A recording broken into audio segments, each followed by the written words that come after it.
Long before the modern grid defined the boundaries of human existence, there was a different kind of mapone not printed on paper, but etched into the topography of the wilderness itself. We often view the 19th century frontier through a lens of struggle. Yet for those who carved homes from the Kentucky timber or the Kansas sod, life was dictated by a sophisticated system of environmental literacy. These families did not merely survive. They operated within a complete framework for human endurance that took 10 millennia to perfect and less than a century to discard. Today, as we lean on the brittle infrastructure of the 21st century, the forgotten skills of the homesteader offer more than just nostalgia. They provide a blueprint for genuine self-sufficiency. The first and most urgent question for any family stepping onto raw land was the location of water. Before drilling rigs and municipal pipes, the landscape was a text to be read. Frontier families identified Fretophytes water-loving plants like the cottonwood and willow as living signposts. In a dry valley, a cottonwood indicated a water table within 30 feet of the surface, its deep taproots acting as a biological drill. They looked for the versus-shaped notch in a hillside, a topographical feature that suggested an alluvial fan, where seasonal runoff concentrated. Even in the heat of a brown September, a patch of vibrant green grass signaled a blind spring, hidden just beneath the topsoil. This was not guesswork. It was a fundamental understanding of hydrology. By observing where insects swarmed at dusk, or where morning frost lingered longest on summer ground, a skilled land reader could sink a hand dug well in the precise spot on the first attempt, bypassing weeks of backbreaking labor. This environmental awareness extended upward into the atmosphere. Long before the barometer was a household fixture, the frontier relied on nature's early warning systems. They watched the swallows. As barometric pressure drops before a storm, insects descend to the denser air near the ground, forcing the birds to fly low in pursuit. They observe the rings around the moon's 22-degree halo caused by the refraction of light through ice crystals in high-altitude cirrus clouds. These clouds often precede a warm front, making the old adage of rain within 24 hours a matter of verifiable physics. Even the woolly bear caterpillar, with its varying bands of brown and black, was scrutinized. While folklore suggests they predict the severity of winter, modern entomology notes that the width of the bands often correlates with the previous season's moisture levels, providing a biological record of the land's health. To the homesteader, these were not superstitions. They were the data points of a life lived in constant conversation with the elements. Today, we call a plumber or check an app. For the frontier family, this was simply the essential language of Tuesday. This mastery of the unseen landscape was the foundation upon which all other survival skills were built, turning a hostile wilderness into a manageable and eventually a thriving home. The frontier was not merely a place of grand hunts. It was a theater of quiet, calculated efficiency. While history books often focus on the crack of a long rifle, the true backbone of frontier protein procurement was the silent harvest, the art of the snare. For a family living on the razor's edge of subsistence, gunpowder and lead were precious commodities, often reserved for defense or significant game. Small game, however, provided a steady caloric stream with zero noise and minimal energy expenditure. A simple loop of braided horsehair or twisted wire set along a rabbit trail required no blatantly and intimate knowledge of animal behavior. This was the science of the run. Rabbits and hares are creatures of habit, following the same micro-trails through the brush for generations.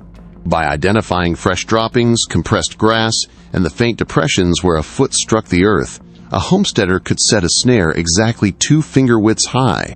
This height exploited the animal's natural hopping gait, ensuring a clean and efficient harvest. It was a strategy of passive resource gathering that allowed the homesteader to be in 20 places at once, tending to the cabin while the landscape itself provided. Beyond the trapline, the procurement of fats was equally vital. In an era where every calorie was a weapon against the winter, the rendering of lard was a sophisticated chemical process. When a hog was harvested in the late autumn time, to take advantage of natural refrigeration, nothing was discarded. The leaf fat, found surrounding the kidneys, was the most prized for its purity. When chopped fine and melted over a gentle, low heat, it underwent a physical transformation into a clear, shelf-stable lipid. This process, known as rendering, was a delicate dance with temperature. If the heat rose too high, the fat would scorch, tainting the flavor and shortening its shelf life. Properly rendered lard was not just a culinary staple. It was a multi-purpose tool. It waterproofed leather boots through a process of deep fiber saturation, served as a base for medicinal salves, and provided the fuel for candles and the surfactant for soap. The cultural shift away from this practice in 1911, spearheaded by the introduction of hydrogenated vegetable oils, was more than a change in diet. It was an erasure of thousands of years of lipid chemistry. While modern marketing rebranded processed shortenings as purer, the Frontier family understood that natural fats were essential for cognitive health and high-energy labor. They viewed the animal not just as meat, but as a biological hardware store. The cracklings left over from the rendering pot provided a high-protein resource, while the salted lard in ceramic crocks stood as a silent sentinel in the root cellar, guaranteeing that even in the deepest freeze the family would have the energy to continue. This philosophy of total utilization, of seeing the hidden value in every fiber and every drop of fat, was what truly separated the thriving pioneer from the struggling amateur. As we look deeper into the homestead, we find that this same mastery of physics was applied to the very ground they walked upon. To the modern eye, an excavation in a hillside might appear primitive, but to a Frontier family, the root cellar was a masterpiece of passive thermodynamic engineering. It utilized the principle of geothermal constancy. The fact that the Earth's internal temperature remains remarkably stable once you descend several feet below the surface. By digging into a north-facing slope, homesteaders strategically avoided solar gain, the process by which the sun's radiation warms the ground. These cellars were shored with fieldstone or thick timber to provide significant thermal mass, acting as a heat sink that absorbed ambient warmth in the summer and released it slowly in the winter. A properly regulated cellar maintained a temperature between 32 and 40 degrees Fahrenheit. This was the sweet spot of Frontier physics, cold enough to suspend the metabolic respiration of root vegetables and prevent enzymatic breakdown, yet warm enough to avoid the cellular rupture caused by freezing. The addition of a simple ventilation pipe allowed for humidity regulation. By drawing in cooler, denser night air and venting out the moist air produced by the ripening fruit, the homesteader prevented the fungal rot that could destroy a winter's worth of food in weeks. When the landscape offered a natural spring, the engineering became even more sophisticated with the construction of a springhouse. This structure was often prioritized over the barn because it functioned as the homestead's primary life support system for dairy and fresh meat. It relied on the high specific heat capacity of water. Cold spring water, consistently flowing at roughly 50 degrees, acted as a continuous heat exchanger. By channeling this water through stone troughs where ceramic crocks were submerged, heat was conducted away from food 40 times faster than it would be in still air. This allowed families to maintain a cold chain even in the height of a humid July, effectively stalling the proliferation of bacteria. The preservation of meat required an even deeper mastery of biochemistry.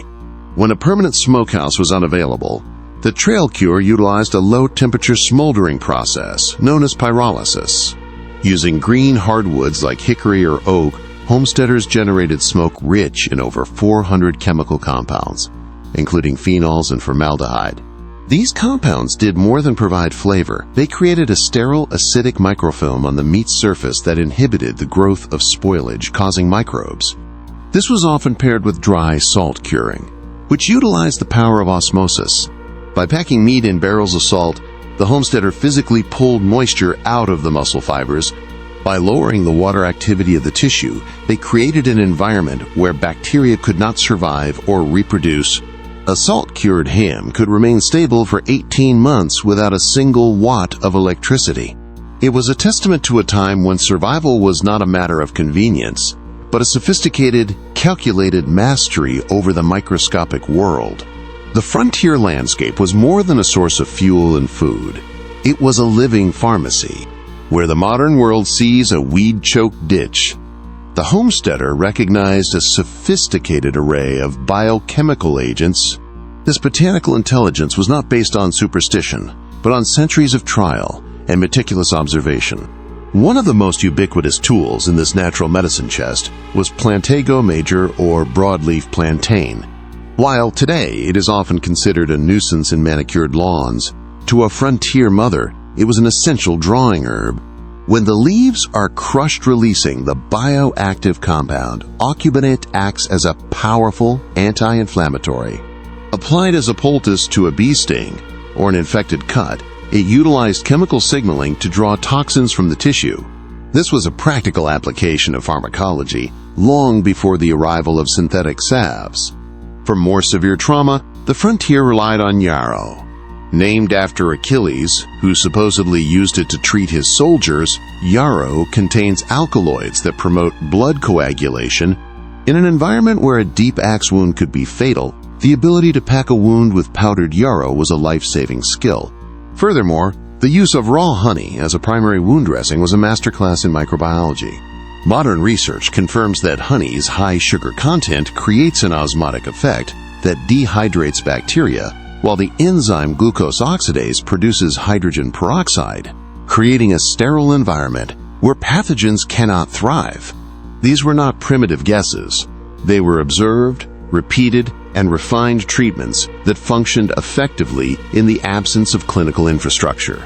The efficacy of these treatments depended entirely on the precision of the harvest.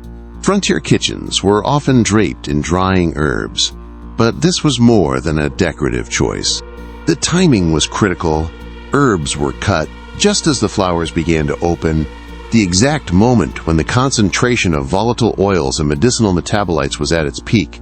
If harvested too early or too late, the plant's potency was lost. These bundles were hung stems up in dry, shaded areas with high airflow to ensure a slow cure that preserved the delicate chemical structures within the leaves. This knowledge was the intellectual property of the era, recorded in handwritten remedy books passed from mother to daughter. These journals were among the most treasured heirlooms, representing a time when medical sovereignty was decentralized and rested in the hands of the individual. Yet, this botanical mastery was only one half of the survival equation. To truly endure, the homesteader had to master the art of the closed-loop system, ensuring that every byproduct of their daily life was recycled back into a life-sustaining resource. This philosophy of zero waste transformed the household into a self-sustaining engine of chemistry and preservation, where even a handful of wood ash or a discarded apple core was an asset.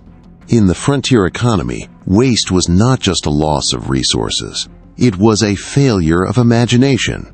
The homestead functioned as a closed-loop chemical laboratory, where the byproduct of one process became the essential catalyst for another.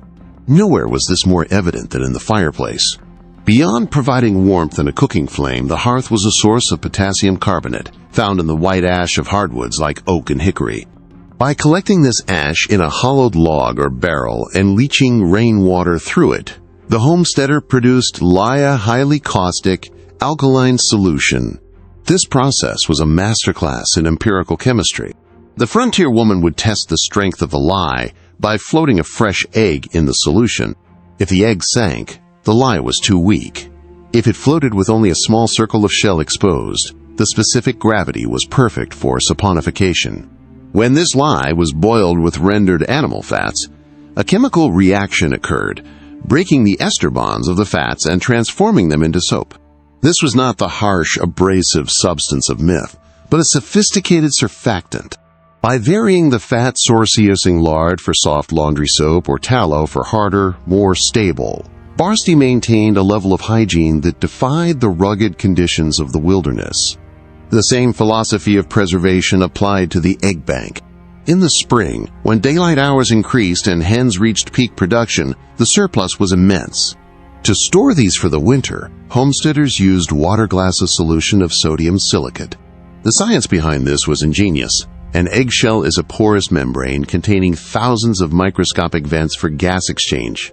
The sodium silicate reacted with the calcium carbonate in the shell to create a glass-like seal, effectively locking the egg in a sterile, anaerobic environment.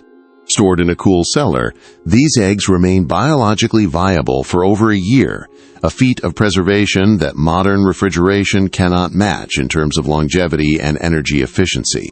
Even the scraps from the orchard were conscripted into service. When peeling apples for drying, the cores and skins were never discarded. They were placed in crocks with water and honey, allowing wild yeasts to initiate fermentation. This two-stage biological process first produced a hard cider, which was then oxidized by Acetobacter bacteria into acetic acid, or apple cider vinegar. This mother of vinegar was more than a condiment. It was a universal solvent, a food preservative for pickling, and a mild antiseptic. Finally, for illumination, the homesteader turned to tallow, the rendered suet of beef or sheep. Unlike lard, which has a low melting point and remains soft, tallow is rich in stearic acid, giving it the structural integrity needed for candles. By repeatedly dipping cotton wicks into molten tallow, they created a reliable light source from what would otherwise be a waste product of the hunt. This cycle of zero waste ensured that the frontier home was not a drain on the landscape, but a perfectly integrated part of it. The ultimate frontier advantage was never found in a rucksack or a catalog. It was carried between the ears. While modern survivalism often fixates on the acquisition of expensive tools, the homesteader relied on the sovereignty of skill, a form of portable, indestructible capital. Consider the challenge of fire. In a downpour, to the unprepared, rain is a death sentence. To the frontier veteran, it was merely a puzzle of physics. They looked for the paper birch, whose outer bark contains betulin, a waxy hydrophobic hydrocarbon that burns with fierce intensity even when saturated. They knew to bypass the wet ground and look for dead standing wood trees that died but remained upright, where the sapwood acted as a natural raincoat, protecting a core of bone-dry heartwood. By carving out a feather stick and utilizing the thermal lift of a teepee structure, they could generate life-sustaining heat in conditions that would render a modern lighter useless. This same ingenuity applied to the very fabric of their infrastructure. Cordage. A family that ran out of rope didn't wait for a shipment. They harvested stinging nettle or the inner bark of the basswood tree. By stripping the long cellulose fibers and employing the reverse wrap method, twisting two bundles in one direction while applying them together in the opposite, they created a mechanical lock. This ancient technique produced rope stronger than cotton, of the same diameter, resistant to unraveling under heavy tension. It was the duct tape of the 19th century, used for everything from securing a wagon load to repairing a horse harness. Navigation, too, was a base layer literacy. In an era before GPS, the sky was a rotating compass. They located Polaris, the North Star, which sits almost perfectly above the rotational axis of the Earth, providing a fixed reference point for true north. They knew that the horns of a crescent moon in the northern hemisphere point roughly south. On the ground, they read the subtle biological cues of the forest. Moss, which is sensitive to desiccation, grows more robustly on the north side of trees where the sun's direct radiation is weakest. Conversely, ants, the engineers of the insect world, frequently build their mounds on the south-facing side of trees or slopes to maximize solar gain for thermal regulation of their larvae. These skills were not lost because they stopped working. They were lost because the world transitioned from a model of autonomy to one of dependency. A grandmother's knowledge of fermentation or fire banking became inconvenient for a market that prioritized the sale of canned goods and electric heaters. We didn't necessarily get smarter in the last century. We simply outsourced our survival. The frontier reminds us that true security is not found in what we own, but in what we know. It is a base layer of human competence that asks us to look at the world not as consumers, but as participants. By reclaiming even one of these skills, whether reading the weather in your yard or finding medicine in a sidewalk crack you errant just practicing a hobby, you are reclaiming your place in a 10,000-year lineage of resilience.